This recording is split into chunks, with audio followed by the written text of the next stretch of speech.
Hello and welcome to this next episode of GreenStuffWorld's team painting tutorials. Today we've got a simple task. We're going to be taking on a very easy, very fast Death Guard tabletop finish. So first thing we're doing here is we've got GreenStuffWorld Military Green, thinned down with a little bit of water, and we're going through and we're giving a base coat to all the main panels. Really simple, nice even coat.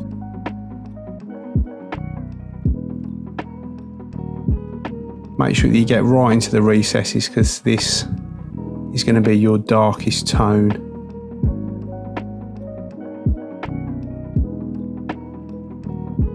Right, once we've got that done, we're going to move up onto the shoulder panel. Same again, military green, working around, making sure we've got all areas evenly coated. Really simple. What we're going to do after this is we're going to start adding to the military green with some other GreenStuffWorld green colours to start to bring up our highlight. This is a particularly fast technique, so you can use this to get a set of troops ready for the tabletop really easily.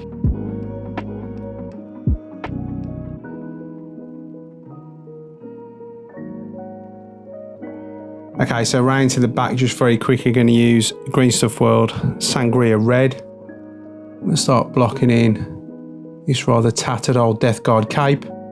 We'll go back afterwards with some other red tones and work on that area, but today this is mostly about the armour. I'm just showing you what I would do here so you can see the application around the backside.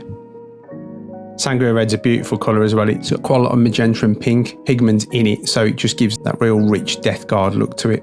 You can highlight up over this afterwards with several of the reds, so it just gives a really, really nice, rich, deep tone.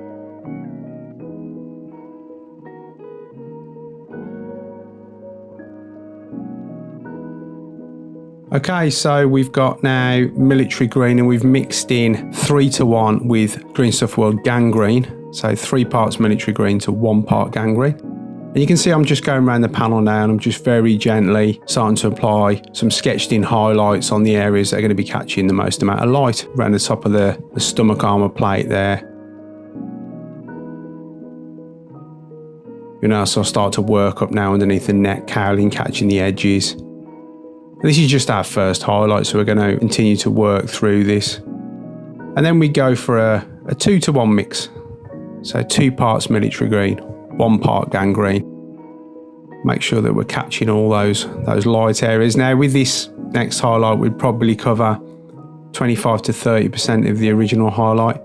Just making sure that we're building up some contrast and getting that light rendered in an area where logically if the light was coming down from above, this would be hitting all these high spots. I'm being quite loose about how we're applying this. Okay, moving on to the next stage, we're going to now add to that previous mix, which was 2:1 military green to gangrene. We're going to put in some GreenStuffWorld Rotten Green. And we're going to add Rotten Green now to this original base mix and start to work up to the real bright spots. You'll notice what I'm doing is now I'm kind of re-rendering the shadows, but probably covering about 20 to 25% of the previous area.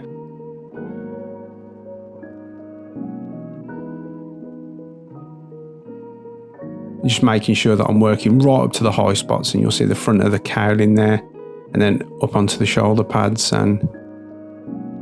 and then we're going to take some military green, thin it down to a glaze consistency, so really, really transparent. You can see now what I'm doing is I'm working in the shadows, so working back into military green to get that gradation.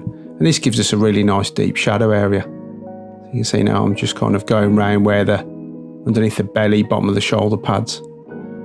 Okay, up onto the trim really quickly. This is Gladius Bronze by GreenStuffWorld. I tend to use this as a base for Death Guard because I find that it just kind of gives that necrotic look to the metal. Gladius Bronze is a really nice colour. It's got a bit of red in there, almost some copper tones to the bronze as well, which I think works really well for Death Guard.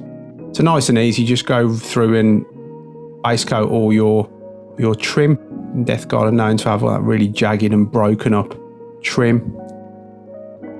Okay, we're back round to the front now. Now what we've done now is we've added some more Rotten Green. We're probably 4 parts the military green and gangrene mix and 2 parts Rotten Green. And then we're just gently stippling on some of the real bright highlights now. You can see I'm just really picking out where those real light spots are going to be.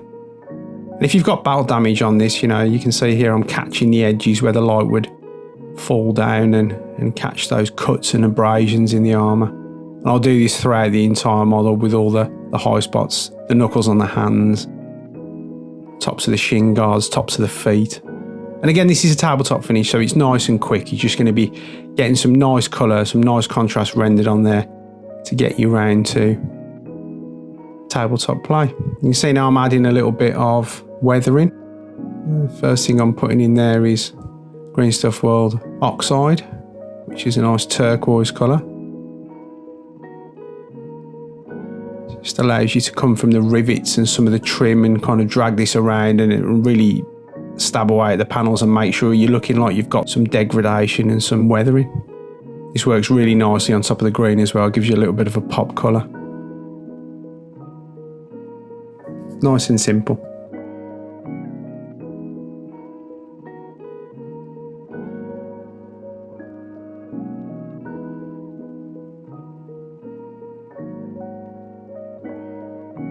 Here we go, so we're looking good.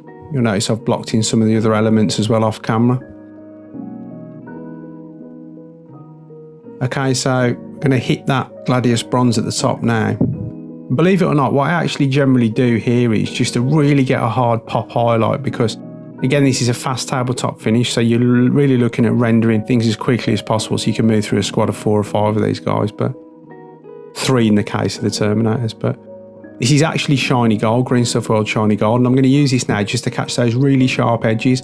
And the same as the top of the shoulder pads, I'll do this on the front of the shins as well. You can see right down at the front there, we're going to catch that front edge. And this gives the illusion that the Gladius bronze base coat is kind of the dirty part of the metal. And then these shiny golds where the light's bouncing off some areas, so we've got a few light reflections. And don't forget your rivets and bits of trim that are broken up. There we go, around the top. Just catching those sharp edges really makes everything pop so nicely. There we go, really. We're probably less than 15 minutes on the painting table. Obviously shortened for you guys here, and that's it. Really simple. 3 or 4 colours, bit of trim, nice and easy. GreenStuffWorld Max Formula Paint makes this so fast. And you can see you could get a really respectable finish and get that onto the tabletop really quick. And I think you'll agree that gives us a really nice, classically Nurgle-esque green finish. So have fun, get over to the GreenStuffWorld website, check out the paints. The new Max Formula range is absolutely incredible, gives you exactly what you need when you're trying to hammer through these tabletop finishes. See you again soon.